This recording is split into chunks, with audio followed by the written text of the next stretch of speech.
Plusieurs travaux de modernisation et construction des infrastructures routières et autres avancent à pas de tortue dans la ville de Bunia, dénonce la structure Jeunes Leaders. Les travaux de l'asphaltage de la voirie urbaine et de la modernisation de l'aéroport de Bunia ont déjà reçu des financements énormes du gouvernement central, voire provincial, mais sur terrain, ces travaux n'avancent pas. Comme annoncé au départ par ces entreprises chargées d'exécution, ces jeunes sollicitent donc l'intervention du gouvernement militaire pour des éclaircissements. Marcus Jean-Loïka pour ce reportage. Près de 20 km de routes devraient être asphaltés par les sociétés Safricas et Mogabao dans la ville de Bunia. La société Safricas a gagné le marché d'asphaltage de près de 12 km de la voirie urbaine depuis 2020 grâce à la taxe conventionnelle sur le carburant signée entre la province et les pétroliers. Dans 3 ans, seulement près de 3 km asphaltés.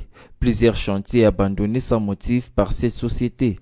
De l'autre côté, Mogabao, qui a débuté avec les travaux d'asphaltage de 8 km en août 2022, grâce au financement du gouvernement central, avait garanti de terminer le boulot avant janvier 2023. Mais à ce jour, aucun kilomètre de route asphaltée.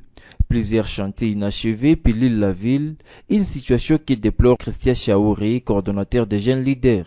Il n'y a que la distraction, il y a les lenteurs, il y a l'inefficacité des entreprises qui ont gagné le marché d'entretien, d'asphaltage des routes ici en province de l'Ituri. La société Safricas qui avait gagné le contrat depuis le 27 février 2020 jusqu'à ce jour, il n'y a même pas 3 km asphaltés.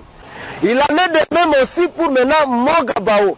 Nous sommes en train de voir qu'il s'est détourné de l'objectif parce que cette société est déjà aussi financée. Les travaux de la modernisation de l'aéroport de Bunia, rien de palpable, malgré que le gouvernement central a déjà débloqué 50% des fonds destinés aux travaux. Le gouverneur militaire de l'Ituri est appelé cependant à intervenir en vue de remettre à l'ordre ces entreprises. Nous voulons assez que cela soit clair et nous demandons au gouverneur militaire de pouvoir interpeller ces gens pour qu'ils leur disent où est-ce qu'ils mettent notre argent. Tous nos efforts pour recueillir les avis des entreprises citées se sont soldés avec jusqu'à présent.